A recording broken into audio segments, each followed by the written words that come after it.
हो गई है पीर पर्वत से पिघलनी चाहिए, उस हिमालय से भी गंगा निकलनी चाहिए। हिल रही है दीवारें पर्दों की तरह, मगर शर्त ये थी कि बुनियाद हिलनी चाहिए। हर नगर में हर सड़क पर हाथ हिलाती चंद लाशें चाहिए। सिर्फ हंगामा खड़ा करना मेरा मकसद नहीं, मेरी कोशिश है सूरतें बदलनी चाहिए। मेरे सीने में ना सही तेरे सीने में हो कहीं भी आग, बस आग जलनी चाहिए। हो कहीं भी आग, बस आग जलनी चाहिए। नमस्कार दोस्तों, मेरा नाम अक्षेंद्र मोगरे है। बाय प्रोफेशन में पर्सनालिटी डेवलपमेंट ट्रेनर हूँ, नेशनल ट्रेनर हूँ, स्पीकर हूँ, आकाशवाणी का एक्सपर्ट स्पीकर हूँ, साथ ही साथ दूरदर्शन में एंकर हूँ। जैसे कि मेरे मिजाज से आप समझ पा रहे हैं कि आज हम बात करने वाले हैं मोटिवेशन। आखिर ये मोटिवेशन है क्या? हमको ये समझना पड़ेगा कि मोटिवेशन वीडियो हम देखते हैं, मोटिवेशनल स्पीकर को हम सुनते हैं और बहुत सारे मोटिवेशनल आर्टिकल्स आज हम व्हाट्सएप पर फॉरवर्ड करते हैं, मगर एग्जैक्टली ये मोटिवेशन हमारे कैसे काम आ सकता है और इस मोटिवेशन को समझते हुए जब भी हम किसी और को मोटिवेट करना चाहें तो कैसे कर सकते हैं। बहुत सारे लोगों के मन में ये सवाल है कि बड़े बड़े मोटिवेशनल स्पीकर क्या करते हैं ऐसा कि वो मोटिवेशनल स्पीकर कहलाते हैं। आखिर ऐसी वो कौन सी चीजें हैं जो उनको एक मोटिवेशनल स्पीकर बनाती है? मेरी बात मानिए दोस्तों, आपके अंदर भी एक मोटिवेशनल स्पीकर छुपा है और आज का ये वीडियो खत्म होने से पहले आप ये बिल्कुल समझ जाएंगे कि आप किस तरह से मोटिवेशनल स्पीकर अपने जीवन में आज हैं। सबसे पहले अगर हम मोटिवेशन को समझे तो मोटिवेशन असल में है क्या? साइकोलॉजी के सिद्धांत के अनुसार मोटिवेशन सिर्फ और सिर्फ हमारे दिमाग का केमिकल रिएक्शन यानी कि केमिकल लोचा होता है। ये केमिकल रिएक्शन होता क्या है? कुछ हार्मोन्स का मैं आपको नाम लेना चाहूंगा, जैसे कि डोपामीन, एंडोर्फिन, सेरोटोनिन। ये वो हार्मोन है जब तब रिलीज होते हैं हमारे ब्रेन में जब हम खुश होते हैं या फिर हम बेहतर फील कर रहे होते हैं। वहीं कोर्टिसोल एक ऐसा हार्मोन है जो कि हम तब रिलीज होता है जब हम किसी भी नेगेटिव इमोशन से गुजर रहे होते हैं। मगर समझने वाली बात यह है कि हम कभी भी किसी भी प्रकार के पॉजिटिव या नेगेटिव इमोशन से गुजरते क्यों हैं? अगर मान के चलो आप एक तालाब के किनारे बैठे हुए हैं और अचानक आपके दिमाग में एक ख्याल आता है कि किस तरह से आपके फ्रेंड ने आपके क्लास में एक जोक मारा था और सब हंसने लगे थे।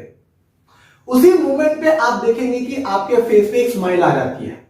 वही उसी तालाब के किनारे आप अकेले बैठे हैं और आपको ये याद आ जाता है कि आपका कोई नियर और डियर था जिसकी डेथ हो गई है, आज वो दुनिया में नहीं है, और उसके जब आप फ्यूनरल में गए थे तो कितनी ज्यादा वो प्रॉब्लम आपको फेस करनी पड़ी थी, या फिर आप उनके जो रिलेटिव्स थे उनको जब आप विलाप करते देख रहे थे, अगर वो थॉट आपके माइंड में आने लगता है तो अचानक ही आपका मूड अपसेट हो जाता है। समझने वाली बात यह है कि हमारा मोटिवेशन, हमारी फीलिंग बेस्ड होती है हमारे थॉट पर। इस प्रकार से साइकोलॉजी के सिद्धांत में दो प्रकार के मोटिवेशन की बात कही जाती है। एक होता है इनर मोटिवेशन, एक होता है आउटर मोटिवेशन। अब ये इनर मोटिवेशन और आउटर मोटिवेशन एक्चुअली क्या है? अगर आपको लगता है कि कोई काम आपके लिए एक चैलेंज है मगर आप वो कर सकते हो, वो आपका इनर मोटिवेशन होता है। अगर आपको ऐसा लगता है कि आप कोई काम आपके लिए चैलेंज है, आप नहीं कर सकते हो, मगर बाहर के रिसोर्सेज से, किसी का वीडियो देखने से, कोई इंफॉर्मेशन पढ़ने से, कोई कोर्स पढ़ने से या अपने रिलेटिव के समझाने से अगर आपको ये फील होने लगता है कि हाँ आप उस चैलेंज को आज आप अचीव कर सकते हो, तो ये आपके लिए आउटर मोटिवेशन का काम करता है। हमारे जीवन में दोस्तों इनर मोटिवेशन और आउटर मोटिवेशन का क्या रोल है? इनर मोटिवेशन आपका इंजन है और आउटर मोटिवेशन आपका एक्स्ट्रा इंजन है। जब आपकी लाइफ में इमरजेंसी आती है तब आप अपने जीवन में आउटर मोटिवेशन का फायदा उठाते हो या फिर आप समझते हो। अब हमको यह समझना पड़ेगा कि अगर मान के चलो कोई आपके सामने एक ऐसा इंसान बैठा हुआ है जो कि अपने लाइफ में डिप्रेस्ड है, जो कि अपनी लाइफ में परेशान है और उसको अब ये नहीं समझ में आ रहा है कि आगे वो क्या करेगा, और वो स्ट्रेस, वो डिप्रेशन आज उसकी पूरे दुखों की वजह बनता जा रहा है। और वो आपका कोई फ्रेंड हो सकता है, आपका कोई रिलेटिव हो सकता है, या फिर वो कोई भी हो सकता है, मगर आप ये जिम्मेदारी लेते हैं कि आप उस शख्स को मोटिवेट करेंगे तो उसके क्या चरण होंगे। तो सबसे पहले हमको दोस्तों समझना पड़ेगा कि अगर एक गिलास में दूध भरा हुआ है और वो पूरी तरह ऊपर तक पैक है, तो आप उसमें कुछ भी डालेंगे तो वो उसमें जगह नहीं है। अब उसको अगर आपको उस गिलास में आपको अगर पानी डालना है तो सबसे पहले आपको दूध को खाली करना पड़ेगा। समझने वाली बात यह है कि आप उसमें कितना पानी डाल सकते हो। आप उसमें उतना ही पानी डाल सकते हो जितना उसमें से दूध खाली किया जाएगा।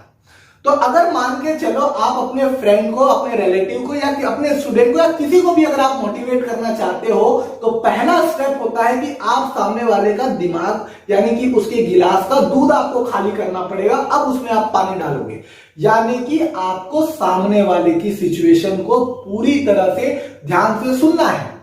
मगर बात यह आती है कि सामने वाला आपको क्यों सुनाएगा। इस सवाल का जवाब यह है कि अगर मान के चलिए आप किसी को मोटिवेट करना चाहते हैं तो साइकोलॉजी का सिद्धांत बोलता है कि आप उसी से दोस्ती करते हो जिसके थॉट की फ्रीक्वेंसी आपके बराबर होती है। या फिर इसको हम ऐसा समझें अपने डेली लाइफ के एक्सपीरियंस है कि जब भी हम एक नए शहर में जाते हैं तो अगर हमको हमारे राज्य का, हमारे शहर का या हमारे जान पहचान का कोई इंसान मिलता है तो हमारी सबसे पहले उससे दोस्ती होती है। यानी कि हमारा सबकॉन्शियस माइंड ये सोचता है कि आप सामने वाले से कैसे सिमिलर हैं, या फिर आपका सबकॉन्शियस माइंड अपने जैसे इंसान को पहले खोजता है।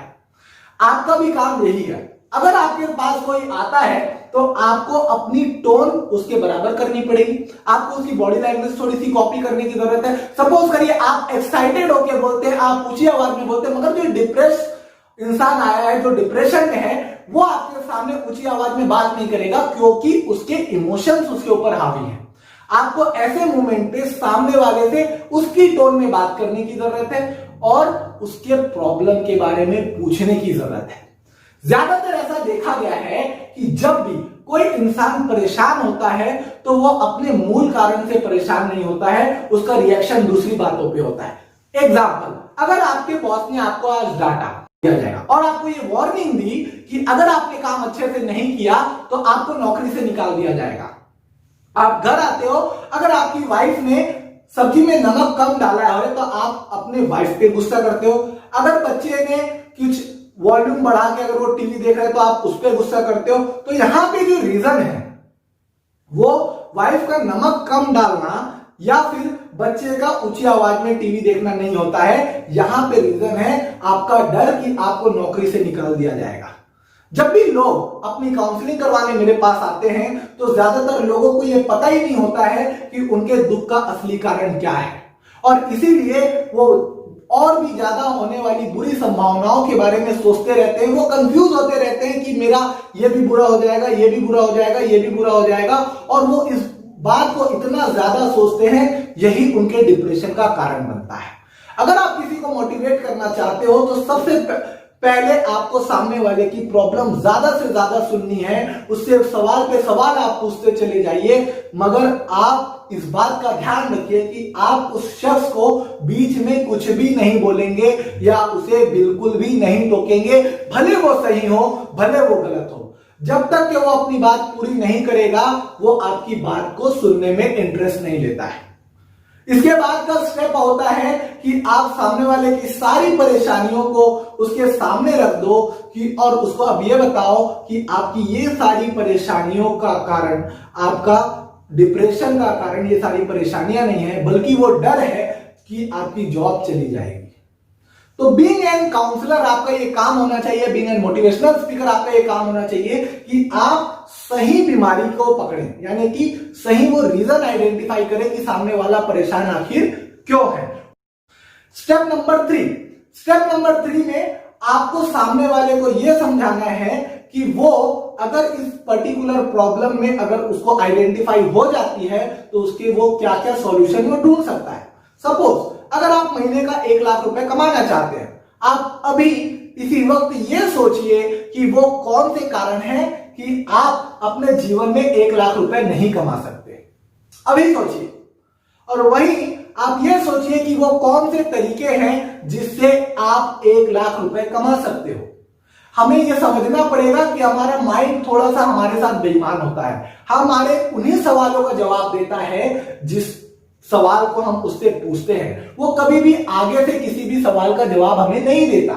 इसीलिए हमको सामने वाले को समझाना पड़ेगा अगर आप उससे पूछते हो कि अगर मान के चलो आपकी जॉब चली जाती है तो वो कौन से तरीके हैं कि आपकी जॉब के अलावा भी आप दूसरे तरीके से इनकम कर सकते हो, आप सामने वाले को हेल्प करिए उसके खुद सॉल्यूशन तक के पहुंचने के।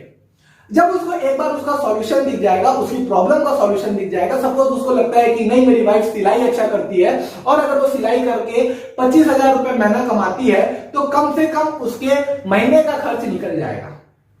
अब वो उसको कैसे अचीव करता है उसको आपको स्टेप बाय स्टेप प्रोसेस में आपको समझाना चाहिए।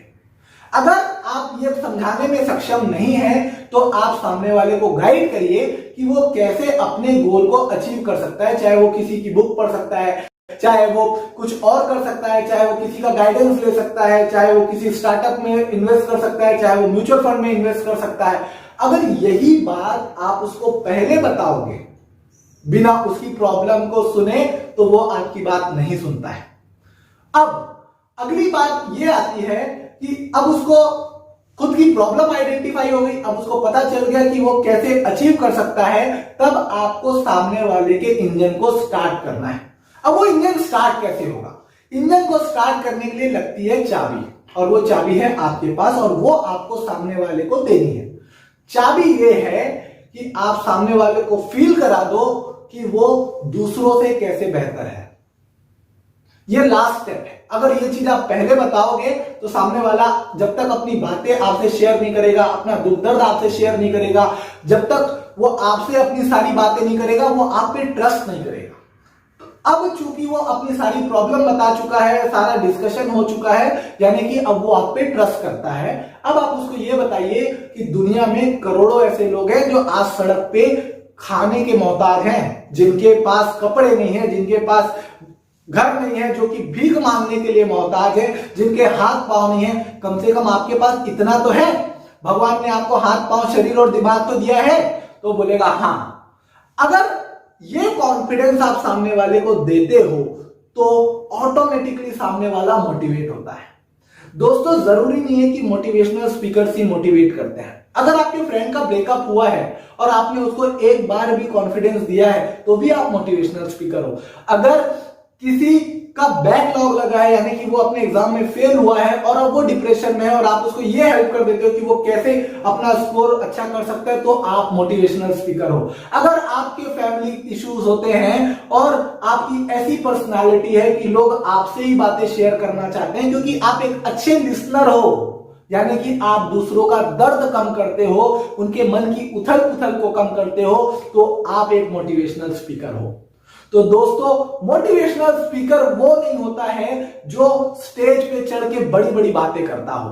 मोटिवेशनल स्पीकर तो वो भी है जो कम से कम एक बार मोटिवेट करके अपने दोस्त के ग्रेड अच्छे करता है, जो किसी लड़की के डिप्रेशन से बाहर निकालता है, जो अपने दोस्त को एक अच्छी बिजनेस अपॉर्चुनिटी में लाता है, जो अपने दोस्त को उसके एडिक्शन से बाहर निकाल के सही ट्रैक पर लाता है। तो दोस्तों आज के लिए फिलहाल इतना ही। कुछ इन पंक्तियों के साथ मैं आज का सेशन समाप्त करना चाहूंगा कि मुश्किलें दिल के इरादे आजमाती है, मुश्किलें दिल के इरादे आजमाती है, स्वप्न के पर्दे निगाहों से हटाती है। हौसले मत हार गिरकर ओ मुसाफिर, हौसले मत हार गिरकर ओ मुसाफिर, ठोकरें तो इंसान को जीना सिखाती हैं, ठोकरें तो इंसान को जीना सिखाती है। जय हिंद, जय भारत। कोविड के टाइम पे अपने घर पे सेफ रहिए और अपने आसपास के लोगों का, अपने फैमिली मेंबर का ख्याल रखिए। नमस्कार।